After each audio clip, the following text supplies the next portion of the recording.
Faking it till we make it. Daddy, Daddy. It's never a bother to be a father. Hi there. Welcome to Fatherhood, Faking It Till We Make It. I'm your host, Charles Berry, and I'm looking forward to us having a great dialogue about fatherhood. Some of us are doing okay, some are doing better than okay, and then some are not doing so well at all. And so we want to hear from each and every one of you. It doesn't matter where you're at in fatherhood. We just want to hear what you're going through. See if we can help. See if we can learn from you. Fatherhood, there is no blueprint to it. We're faking it till we make it. And here's the thing. We never make it until we leave here. So let's join in together. Let's talk. Gonna have some great guests. I'm talking about people from all walks of life. Looking forward to you chiming in and being a part of the show as well. Thank you. Have a great night. Faking it till we make it. Daddy, Daddy. It's never a bother to be a father. I did this a few times, man. I done had interviews and no recorded, man. I was talking about some powerful ones too. Yeah. It's a powerful one. Well, I got to kind of, my laptop is on the blink.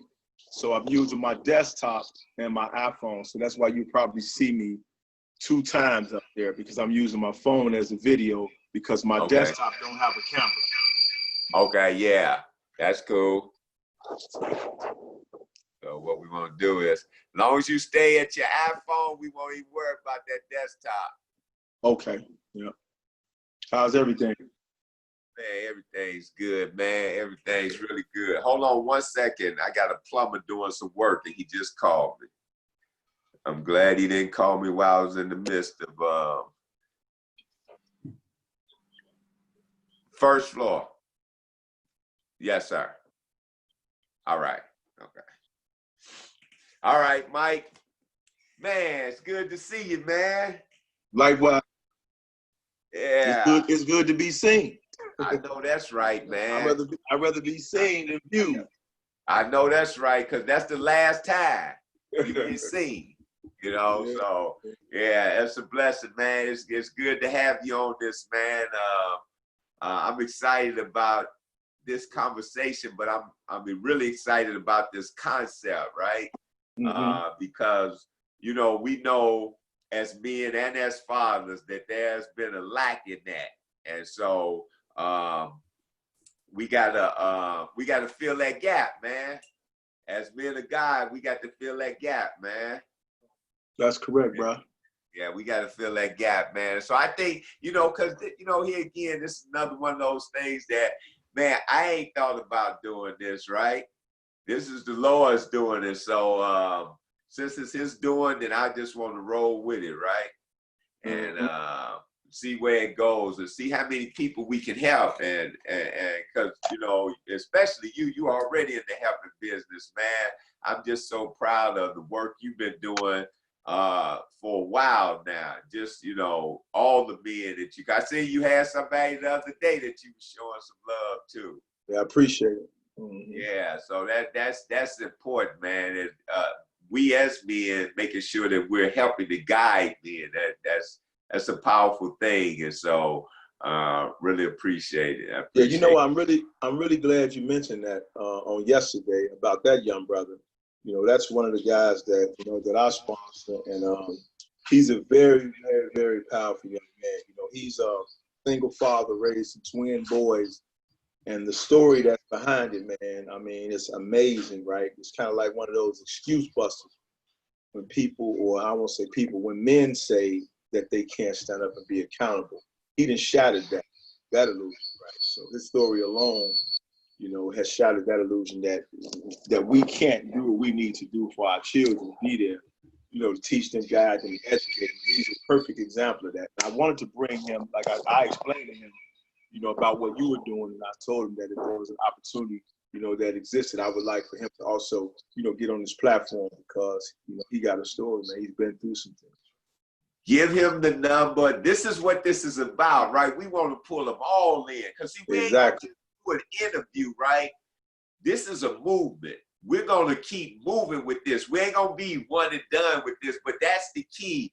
bringing other men. In a story like that, he's a father, he's a single father, right? That is so important, man.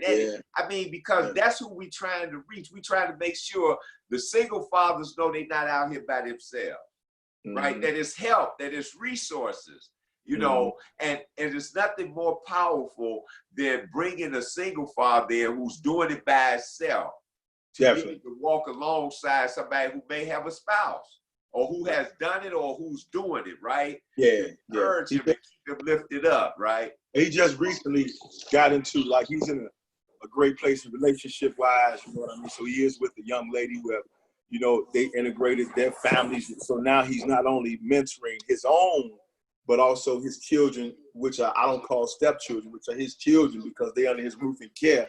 Right now, he's added some more to that addition, man. So, and one of the young men just graduated high school, phenomenal basketball player, man, you know, so yeah. But you know what, I'm so glad you said it because I always emphasize this when I go speak to young people. See, I had two fathers, right? And one was my biological father. He did his provisional role. But then I had this father who married my mother and adopted me and my sister. And he was there. He was, you know, fishing and how to cook and how to wash clothes, how to fold clothes and, you know, all that stuff that you be looking for from a dad, right?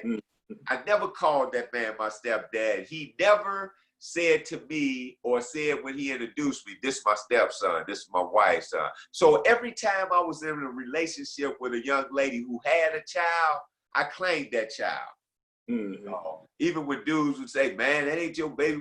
Hey, wait a minute, that ain't got nothing to do with you though.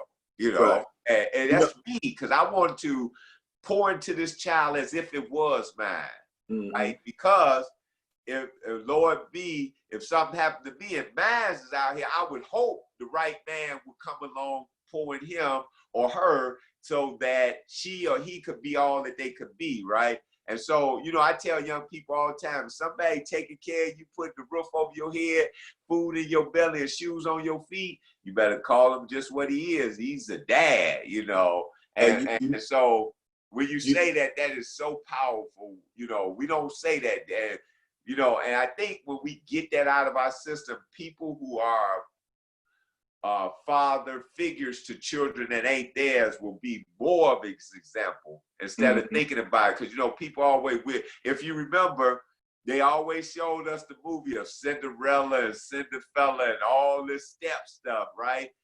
We grew up saying that's the way it's supposed to be, even if you ain't in that situation. So it's powerful when we know that there's no step nothing. Even if I got a brother by my mother or by my father, that's my brother. Exactly. You know? Ain't no step there. Steps is what we get up and down on. It's not the person with blood in them.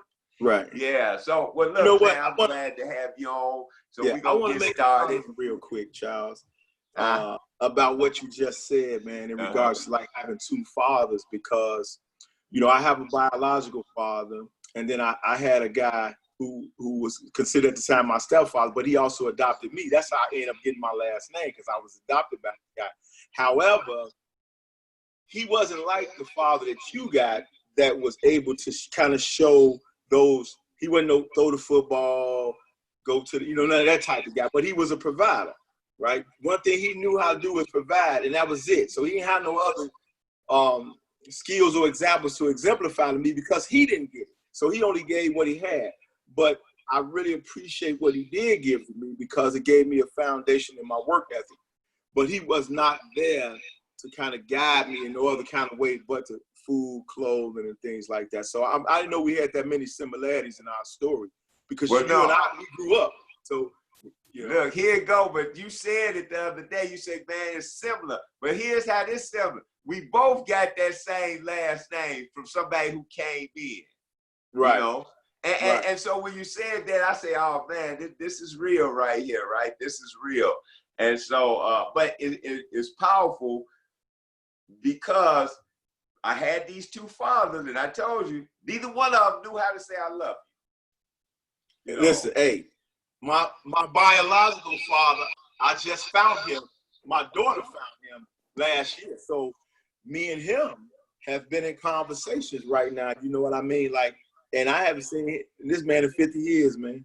So I think I shared. Did I share that with you? Yeah, you did. Yeah, You told me how you know all that. Yeah. Yeah. So I had some, some stuff built up in me, man. You know what I mean? And my daughter kind of shared with me.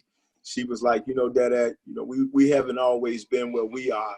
So I think he deserves mercy and grace as well. So she kind of broke that resentment piece down. I was able to have a conversation with him just on yesterday, man. We kind of talked, and I told him. Hold that thought right there. So look, I'm telling you, I got some editors. They gonna be so mad at me because they gonna have to re-edit this because we never started the show. We just went in. See, that's what friends do. They just go in, right? So let me start this show off.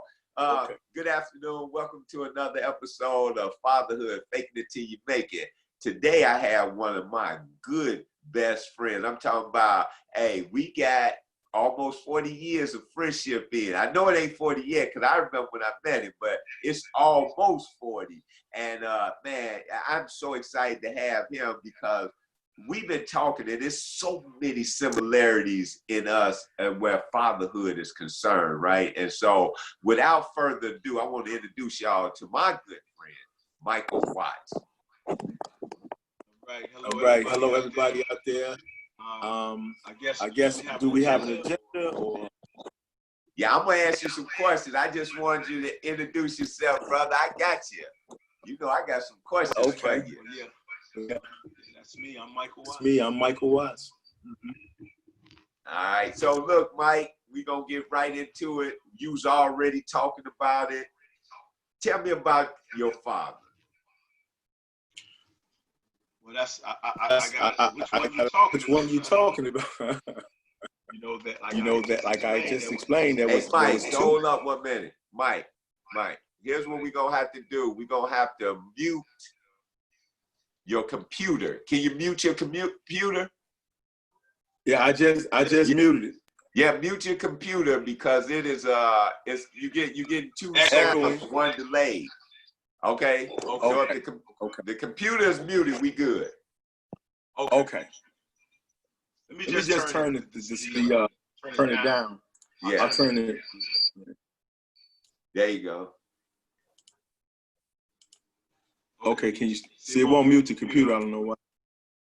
Okay. If you can turn it down, then that'll work too. Okay, let me just take it out of the full screen and then go into some of these settings right quick. Turn this. I'll just turn this one all the way down. Now can you hear me? Yep, I hear you without the double. Okay, without the double. Yeah, I'm having issues. I just use. Okay. Are we good? Yeah. Okay. All right. Let's get started. All right, we're gonna take it from the top again. Okay. And I'm gonna pose another question before I pose that question I asked you at the beginning. So welcome to another episode of Fatherhood, Faking It Till You Make It. I have one of my good best friends with us this afternoon. This is my friend, Michael Watts. Me and him have almost 40 years of friendship. And I'm telling you, we have some stories. We won't get into none of that here because we talk about fatherhood. We ain't talk about that other stuff here. But if you ever have an opportunity to catch the two of us together, I promise you, you will not leave us the same as you came. But I want to introduce, with no further ado, Michael Watts. Hey, good afternoon, everybody. My name is Michael Watts. Thanks, Charles, for this opportunity to be on this platform. I do want to say how very proud I am of you, man, of all the things that you have accomplished, man. And I'm really, really excited about this.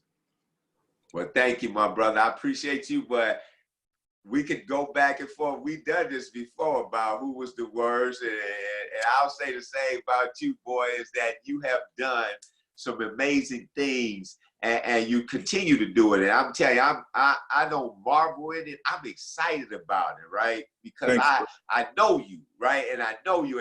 And this is what I try to tell people. It doesn't matter your circumstances. It doesn't matter what has happened to you. The only thing that matters is how do you deal with it?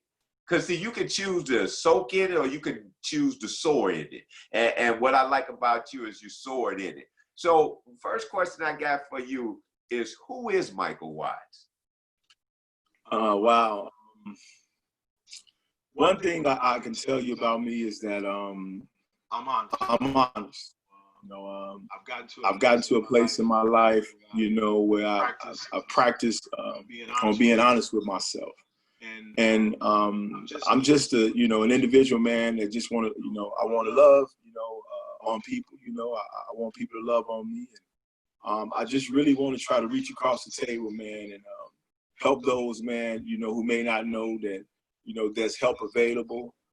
I'm just an individual, man, one of God's children, man, you know, just trying to live a life of righteousness, just trying to be okay with me. And I'm a productive member of society, man. I finally, you know, came from up under a different government, man. Now I'm a part of society, you know, and I'm one of God's children, man. So if I can say anything about myself, man, you know, I'm just a proud dad, you know, uncle, cousin, friend, you know, that's who I am, bro. And you all that and more, my brother. So I want to ask you, who was your dad? Well, let me just start here. You know, my mom and my father, they created me, you know what I mean, when they were like 16, right? You know, and this ain't no different story. I'm quite sure somebody else has experienced this, right? They ain't had no plan, you know what I mean? Living down in the Robert Taylors, you know what I mean? And, you know, promiscuous, you know, at those ages, and just end up, you know, having a baby, you know what I mean? My father, his name is Marvin Elkins, and him and my mom, like I said, they had me, and for whatever reason, the story I've been having all my life, you know, is that my father left, right? And I haven't seen this guy, man, you know what I mean? I'll be 55 this year. I just met my father on last year. So anyway, yeah, that's who my father is, man. But the guy who stepped in was a man, you know, his name is George. May God be pleased with him. You know, he was a provider, man. You know, this guy was in the army, you know what I mean? And he served, came back and got a great job working for Chicago Transit Authority. So, you know, and him and my mom, you know, they got married, you know, and I could just remember the life that we had, man. We wasn't short on anything, man. I mean, 2-car garage. My dad, you know, he loved Buicks. So, you know, he bought my mom Regal, and he had the 225 Landau, you know, blue Landau, you know, with the skirts on it, man. And we had 2 beautiful cars. It's a beautiful home, man, brick home. And the freezer was never empty. You know, my father didn't go to A&P or to Hillman's or any place like that. He went to a place called Rosebud Farm. It's located on 136 Outdoor Guys. And he would get a half a cow. You know, so we had meat, but the freezer wouldn't even close. I was able to give other people meat. You know, it's just this guy, man. He just was a normal guy, man. He never asked me to call him dad. You know what I mean? And my mother, she asked me to call him that, but he never asked that. But he took me places. He just was a kind of guy, man. His whole delivery was get a girl. He ain't had no other. That's pretty much. He didn't have anything educational wise to offer me. Like, man, go to college, chase an education. You can do this, you can do that. That's just not who. And I think he just really didn't want to step over the line of trying to. You know, be like my director. He should have, though, you know, because I think a lot of ways that I took would have not happened had he had been that kind of man, but he wasn't. He was, you know, real flexible. You know what I mean? And you know, so yeah, George Watts, man, I give him all props. I can't say anything bad about the guy because, like I said, man, you know, he took real good care of us until that expired. That's a whole nother story. Okay. All right. So here's where I'm going to cut us again. You give me reverb. You give me that like Tyru and that bad equalizer he used to have at the basement parties. So yeah. You can't mute your computer, huh? Yeah, I've been trying. Like I got it all the way down. Let me see if I can just turn it off. Yeah, because if you don't mute it, it keep going back. The mic on the computer keep picking you up. So you switch. I see that. And I see it keep trying to mute, but it keep popping off. Right. And Lil Durrell did the same thing. Did it? I should step away from the desktop. Yeah, if you pull away from it, because it seems like you talking to two, and it'll switch. Like the desktop would catch you from time to time. How about I just get rid of it? Yeah, you can do that. You can log out of it. I'm gonna leave that. There you go. Yep. I'm good now. I just turned it all the way off. There you go. Yeah, they gonna kill me though, because we gonna make them work to get this one in. All right, so we're gonna pick up. You talked about who your dad was. Now here's my next question. Take 4, y'all. Don't worry about it. Y'all will get it together. That's why they call y'all editors. So tell me, you talked about your biological father, then you talked about your second father. And I like to tell people that because, you know, I'm actually proud to say I had 2 fathers, right? It's something that a lot of folks can't say because they want to put a step behind father, right? My stepfather. But if God places somebody in your life and they accept you as their own, that's your father. Because a lot of people don't even know their fathers, and they have somebody else who steps into that role and they do a wonderful job. So what impact did that have on you as a father early on in life and then later on in life?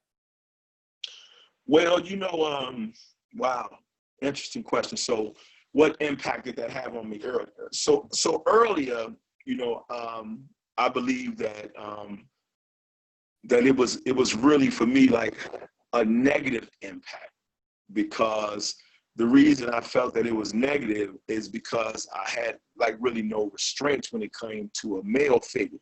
You know what I mean? Like my mom played both roles in the household, right? Because she would be the one that would stand on me or direct me or tell me. He would never come that way. You know what I mean? You know, more or less, if he took anything away from me, it would be money. You know, it wouldn't be like he ever came to punish me and I can tell you, throughout the whole duration of our relationship, he never whooped me, never laid hands on me, never even tried to discipline me in no kind of way. If there was some discipline going on, it was my mother or one of my mother's brothers, right? So he never played that role. So it was real negative. But one thing I did gather from him that has impacted my life on today is that he was a working man.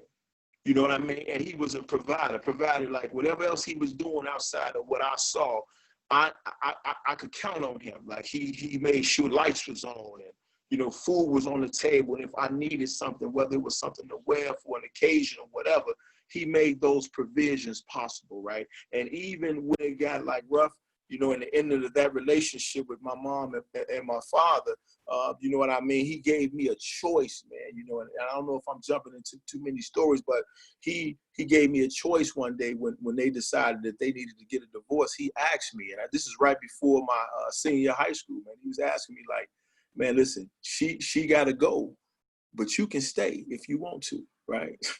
What a weird question, right? And I remember contemplating that, man, because I looked around and, you know, my little bedroom, you know what I mean? My basement, my garage, you know, all of that stuff. I looked around, man, and fortunately, man, I had to leave that, you know what I mean, to go with my mom. So yeah, but I think it impacted me in a great way about my work ethics, you know what I mean? The things that I know what it takes to be a man. See, what I see now, Charles, in my life is I done turned into my father. Right. I done turned into my uncle. I'm an uncle now. I'm a grandfather. I done turned into all those people who I ran from getting information to. I have turned into one of them, and this is how I know I've turned into one of them. I remember one day sitting in the restaurant with my wife, and I pulled out my medication. She pulled out her medication. And we was like, man, we take medication. Hey, man, let me tell you, I tell people all the time, the goal is to get old and everything that comes with it. Yeah. And everything that comes with it. You talked about something really dynamic there, because you talked about your father giving way to your mother because, in a sense, he probably felt he didn't want to cross that boundary because he really wasn't your father and the checking you, you know, and he didn't, and it was a relationship that he probably didn't want to, you know, scar because he know that you know how kids can be. You ain't my father, and he probably didn't want to hear that, right? Because everything was fine, and that's a dagger in a man's heart if a kid says that, especially when they're doing everything that you said. But you said something that was so powerful that I tell people all the time. Fatherhood is just not that biological part, because you said you had uncles who would step in and fill the gap. Like when you was out of pocket, they would come in and they would fill that discipline role or that check role, whatever was needed to get you back on path. And so that's part of what we get into here, is that fatherhood is not just the person who plants the seed with sperm, but it's the man who continues to plant a seed daily. And you said that about your fathers, that you see this work ethic and how the lifestyle. Now look around. Now I'm gonna say, if you look around, you got that house you live in. You got the 2-car garage. You got 2 cars. The wife got one. You got, may not be Buicks, but y'all got some, right? And you taking care of some kids.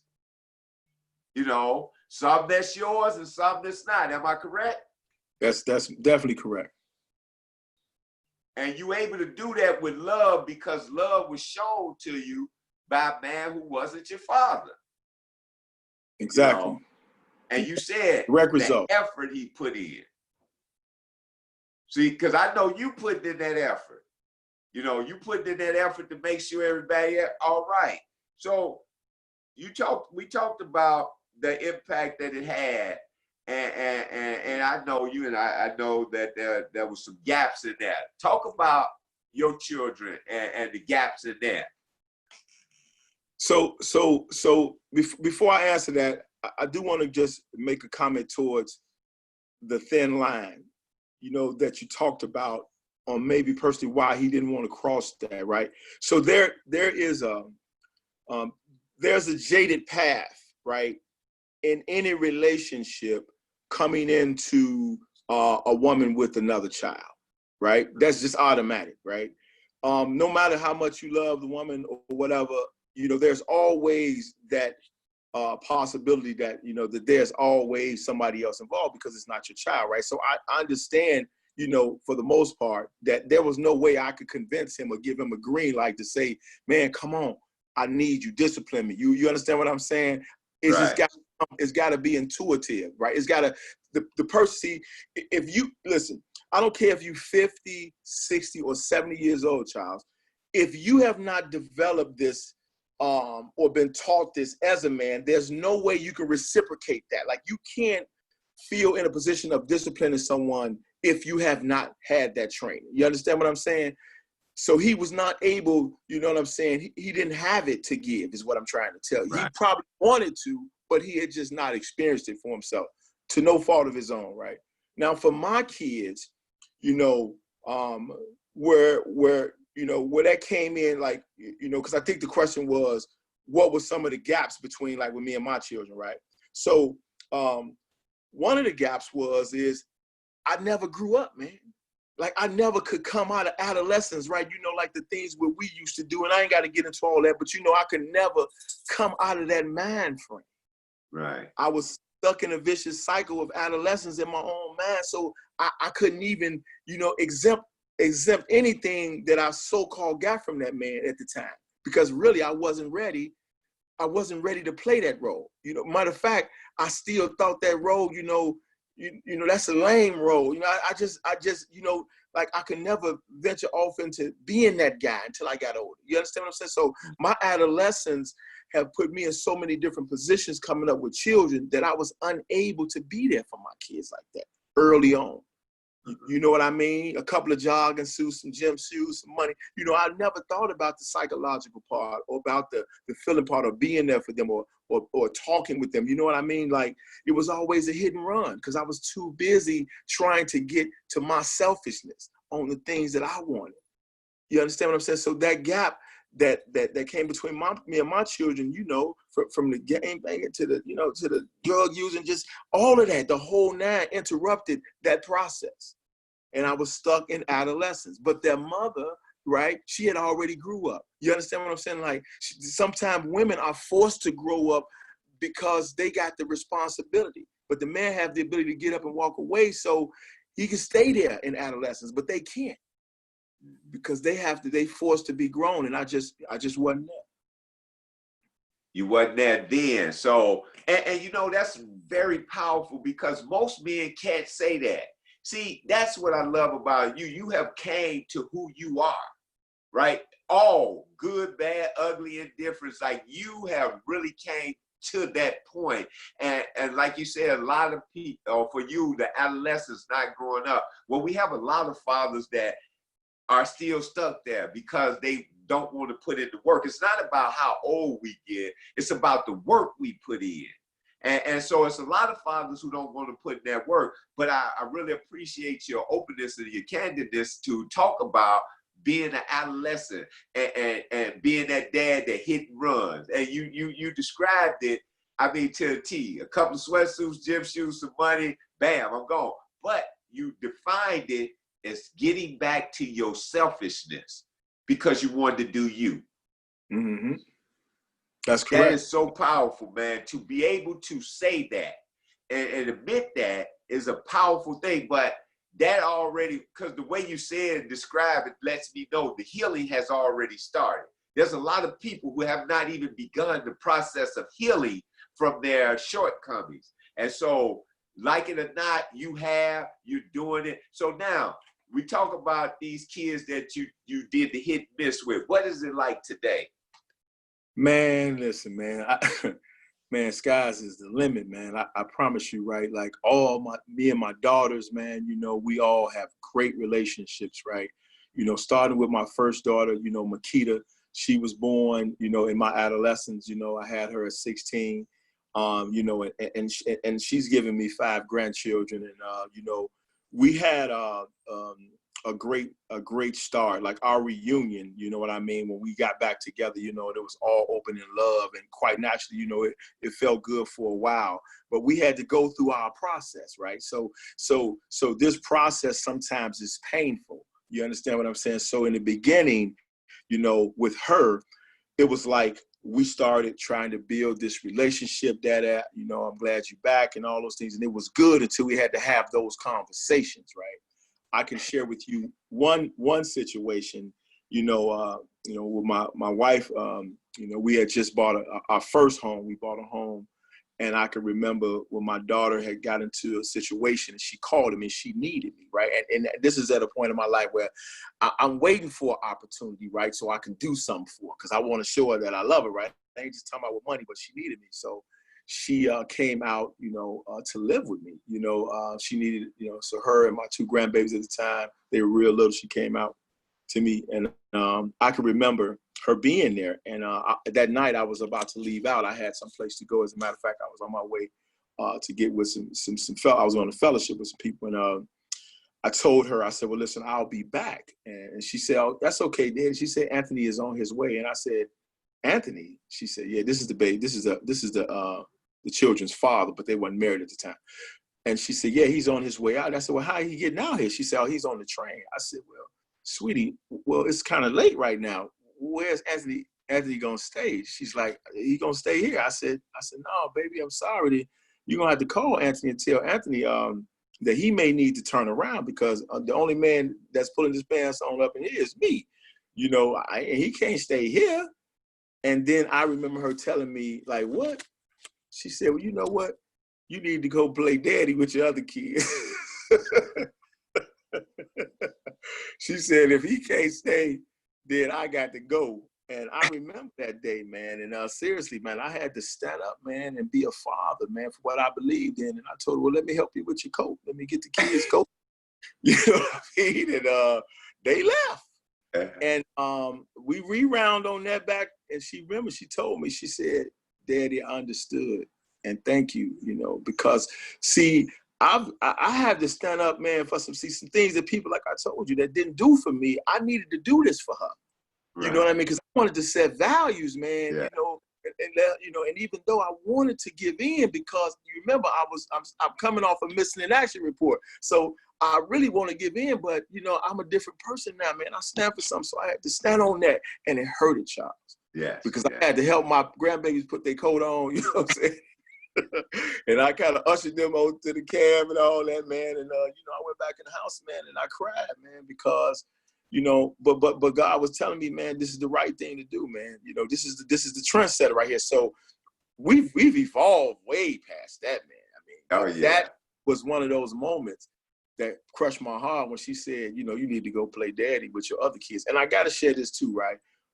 Makita has always felt like she was not loved by me, because she always thought that I was with her sisters, right? She always thought that I was doing for them, but she didn't know that she didn't know where I was. So she didn't know the troubles and the stuff that I was into, that I really wasn't there with them. But in her mind, she thought that I was with them.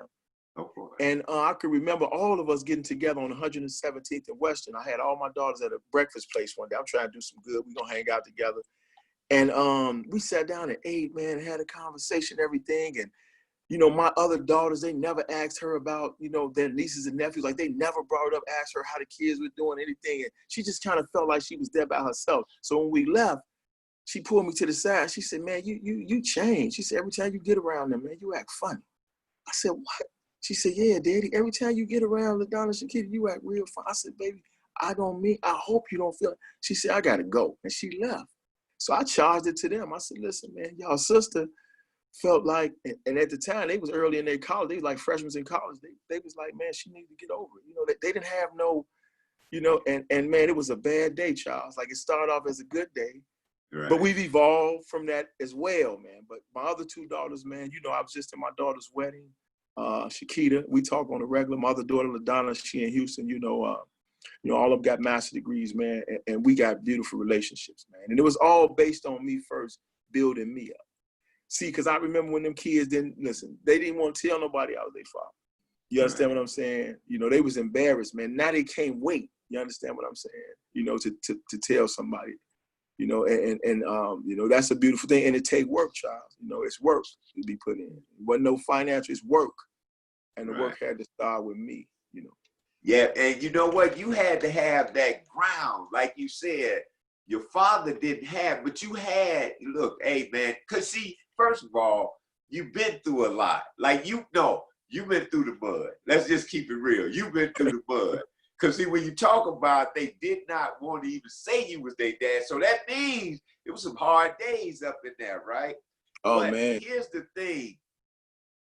If you don't have those hard moments, then you don't have these loving moments.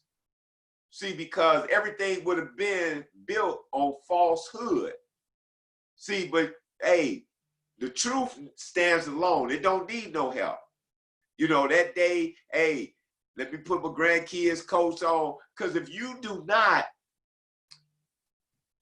allow that man to stay at that house that day, they still with you. They still with you. But you made them have to get up and do what they needed to do to be adults. You didn't want them to be stuck when you were stuck in that adolescence no longer than they had to. And so, yeah, it was hard. I can imagine. And I can imagine you as someone who's finally got a foundation and starting to get right, to say, man, if, I remember one time, and this is when I knew who you really was now. I remember who you was before, but one night you picked up our good friend Tyru, and he was going through his situations or whatever, and you called me. You was like, hey, man, I gotta go, man. He got me out here, man. I said, Mike, man, you ain't got to explain, man, get somewhere. That's when I knew you had come to understand your limitations, because before we had no limits. As you just said now, the sky's the limit with your children, but you had limits on them before, but you didn't have limits on yourself. And so when you told me that 7, 8, 9 years ago, you was like, man, I had to get back on the highway. I got to get back home. You said, man, Rue got me all over the place. Man, don't explain that to me. We know where he at. He gonna be fine. That's what I told her. I said, he'll be fine. You take care of yourself. And see, that's even in a moment with your child and your grandchildren, you still had to take care of yourself, but you had to take care of her too. And sometimes, man, I remember when I was 13, my mother said, you either go to school or you got to leave here. Man, I hurry up and grab my stuff because I wanted to be in the streets. That was hard for her though. That was hard for her. She cried, man, she cried, but she had to let me go because if she don't, I crush her whole foundation. And so, yeah, that's powerful. I get the pleasure of seeing you when we at events with your daughter, or as with your daughter when she just got married, just seeing you on social media with her, the father-daughter dance, right? Because everybody say that you one heck of a dancer, right? So I guess everybody love to get that dance with you. But that dance, I was looking at it, and I'm talking about, I see a proud father and a proud daughter. And for somebody who know what that early part of those relationships was like, because I know you, not that I was right there seeing them struggle and you struggle, but I do you. I knew what that moment was right there, right? That is every girl's dream, and that is every father's desire, right? To have that moment with their daughter where, look, this is really a goodbye, but not that I won't see you again, because I'm passing you off to somebody who's supposed to do the right thing. Oh, right? Man. You know what, Charles? I got to share this, man. It's something, funny about like what you just said and how special that was, because listen, 2 years prior to the wedding, I remember my daughter coming to me, right, and telling me how much this wedding was going to cost. And I wasn't even worried about, pretty much at the time about the finances, because we had 2 years to plan, right? So I figured, I know how to save that kind of bread. But anyway, I remember her telling me, oh, Dad, I want to let you know too that I want you and Kevin to walk me down the aisle. Are you going to be okay with that? And let me tell you something, man. For some reason, that adolescent part of me, I was like, man, I done got my life together, man. You know what I mean? And he done took everything from me, man. You know what I mean? He done, raised my daughters and put them through school, and now he want my spot, right? I'm like, this is what my adolescence was telling me, right? So I wrestled with that. I wrestled with that, man. And at one time, I remember when they had a dinner, right? They had a dinner for her. She had a father's dinner on Father's Day about 4 or 5 years ago, and they invited me. Nice place, Ruth Chris. And my adolescents wouldn't let me go, man. Like, I told her that, I said, I want to do dinner with you. I don't want to do dinner with him. I said, I felt like, Father's Day should be my day. He done had all the other Father's Day, so my adolescence was kicking in again, man. And I really hated myself that I put myself through that, because what happened was on the day of the wedding, right, he came to me and he said, you know what, Michael, I'm really proud of you, man, because one thing I could say, man, your daughters love you, you know what I mean? And you've always been there for them. He said, but you never gave me a problem. You never stepped to me about anything. And I appreciate that. And it came from nowhere, man. It was like nowhere. And they took down all the guards that I had, right? So if you watch the video of the wedding, me and him walked my daughter down the aisle. Mm-hmm. And she was so glad that she was so attentive to me, like all through that day, because we were the only ones that could be there back there with the bride. She was more concerned about me than she was about anybody else in the whole, and it was 300 people. She was, are you okay? Yeah. Come here, Dad. Sit with me, Dad. Be with me. And that made me feel like, man, Charles, I have arrived, man. I can walk with my head up, man. And that did something for me that day. That did something for me. You know what I like about this, Mike? You just said something that will impact a lot of men, fathers in particular. You talked about you created situations that wasn't even there. Correct. You created situations, but we all do it. I'm not, look, brother, I'm not pushing down. I'm telling you, you just opened Pandora's box for a bunch of people that could free them right there with just that statement. You created barriers and walls that wasn't even there. Because dude wasn't like that. He was just doing the dude. You know, it wasn't pertinent, but you know what?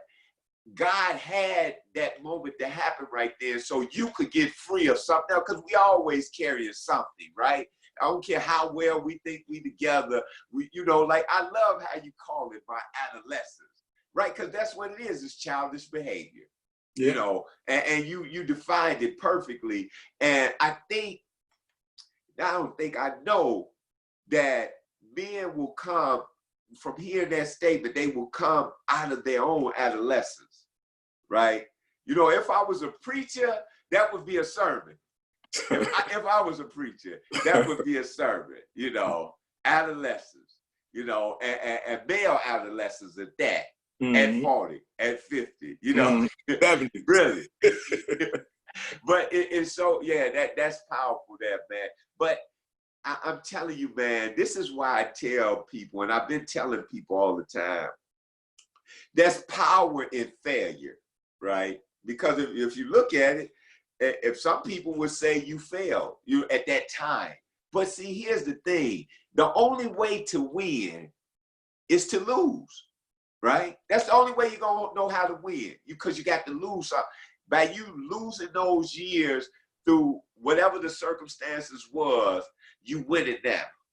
And what better time to be winning than in the fourth quarter of your life, right? Huh? You know, second half, if you're playing college basketball, right? You want to be winning then. You don't want, you know, yeah, we would love to win the first, but if I take enough L's down here, guess what? The closer it get to the end, I should be winning. And definitely at the end, I done won, right? And when it's all over said and done, I done won. And that's so powerful. You know what, brother? My daughter, the one who I told you I had to help put the kids' coats on, Makita, as a matter of fact, you were there. Yeah.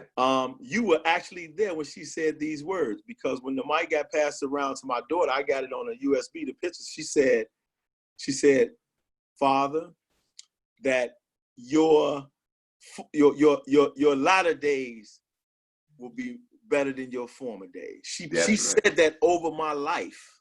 Yes. You know, she proclaimed that, you know, she's you know, she's prophetic. This is what she does. She has a prophetic prayer line, but she prophesied that over me. She said, this is my daughter, my eldest child, saying to her father, listen, your former days behind you has nothing compared to what God has for you in your future days. You know what I mean? And I really, truly believe, man, that my child, man, spoke that over me, man. And I believe of course.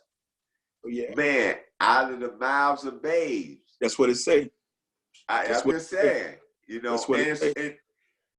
and that's the best part, when you can live that, right? When you can live that, you know. I'm telling you, man, this is powerful, right? This is powerful because I know you, but this part we never talked about, right? We've never talked about this, but just knowing, because I just seen the finished product, you know, when I came back around, or what was becoming the completion of the product, right?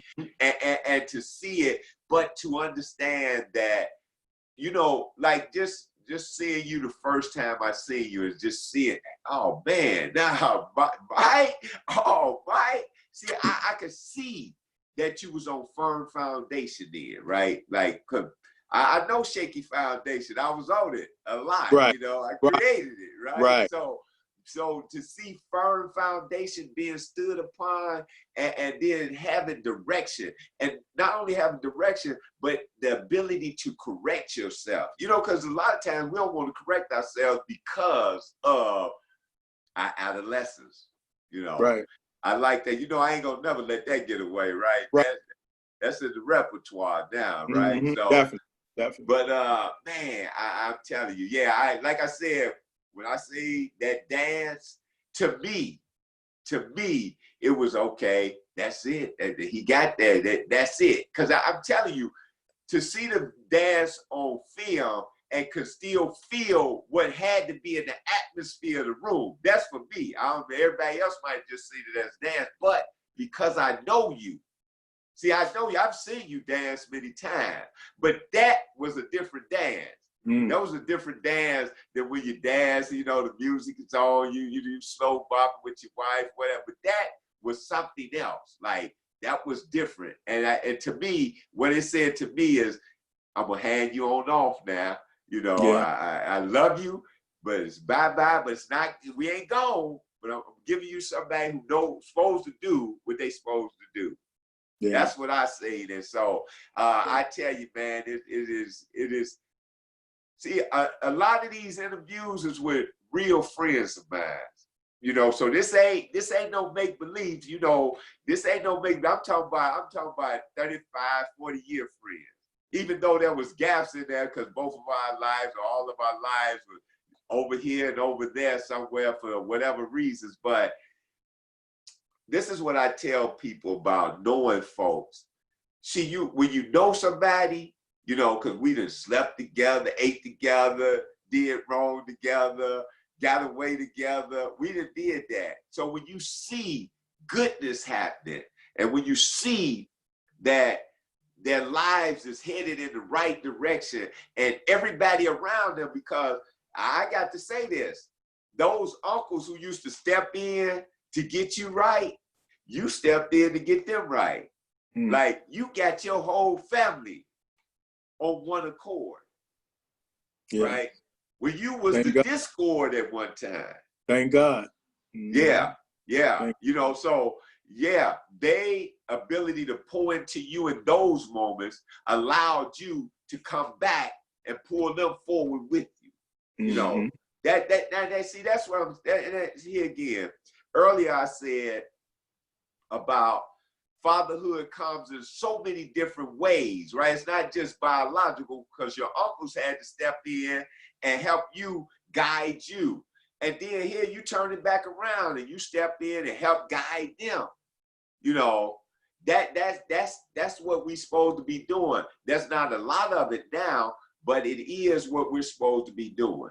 That's and true. You doing that, man. I'm telling you, you make me very proud, man. You make me very proud. Likewise. You know, Charles, I want to say something about the friendship thing. You know, a lot of guys, man, you know, that I came up with, and you know, most of all of them at our young age, you know, we were connected, but not like the connection that like I have with friends. See, me and you can go away from each other for years and come back and pick right back up because we had something. So most of the times when you get around people who you live with, or you've been around for a while, and you really don't have nothing to pick up on because there was really nothing there. You know, that's just the truth. You see what I'm saying? So most of the times when I get around, you know, people I consider or call my friends, I could pick up with them, man, just like, and it's always been like that with us.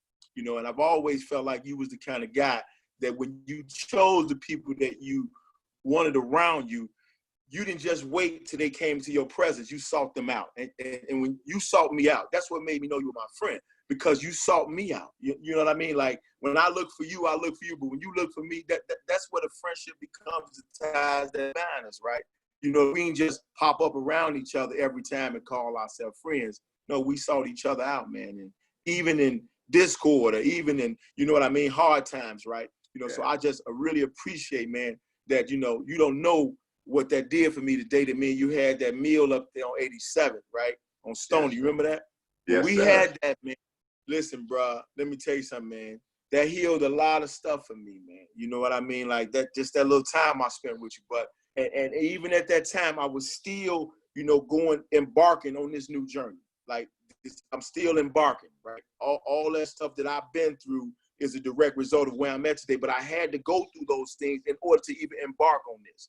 You understand what I'm saying? Even be going in this route. If I'd have missed any one of those things that I've been through, I probably wouldn't be right where I'm at today. All That's of those right. are learning to get me where I'm at. Yeah. That's right. I'm glad you said that, because a lot of times, because I get a chance to speak to young people a lot, and they always say, Mr. Perry, if it was one thing you could change in your life, what would that be? And I just tell them, I say nothing. I say, I'm going to tell you something. I'm not the dude that's going to tell you that, oh, whoa, all these things I went through was the worst thing in my life. I don't tell you that, because what I'm going to be honest with you about is that everything I done was calculated and fun. I just can't do it no more. But the reason I wouldn't change nothing is because I wouldn't be here today. People say, if I didn't take this turn or that turn. No, if you didn't, then you set another course for your life. And it doesn't always mean to be good. I like to tell people all the time, had I changed one thing, I might have stepped off a curb and got hit by a bus and be dead today. And so I appreciate just like what you just said, man. It all was for this moment right here. Right. It was all for that day you had to put the coat on them grandkids. It was all for that day when she told you that your latter years would be greater. Right. It was all that, everything. It was for that dance. It was for the breaking of that stronghold of you thinking somebody took something from you when actually you gave it to them. Didn't come rob you. You say, right. Here you go.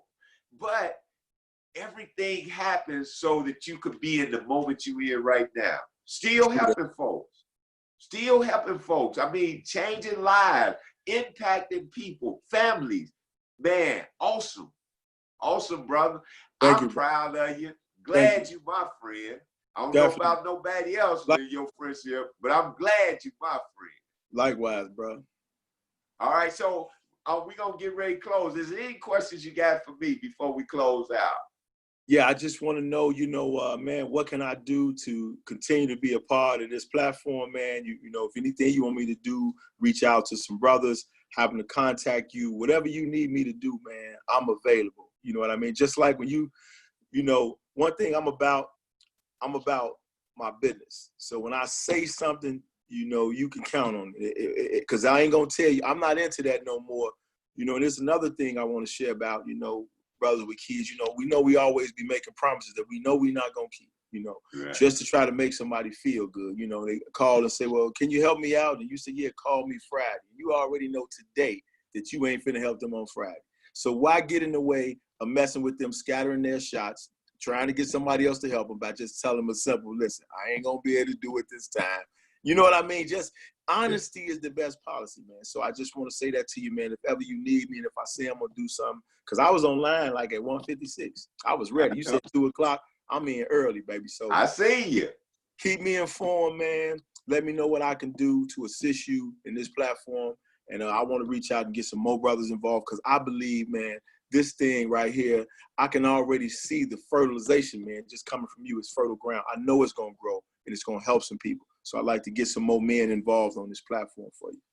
That's good. And and I was going to ask you that, but my most important thing is, because I believe some young man is going to be looking at this and he going to see Mike saying some things that he's experiencing now.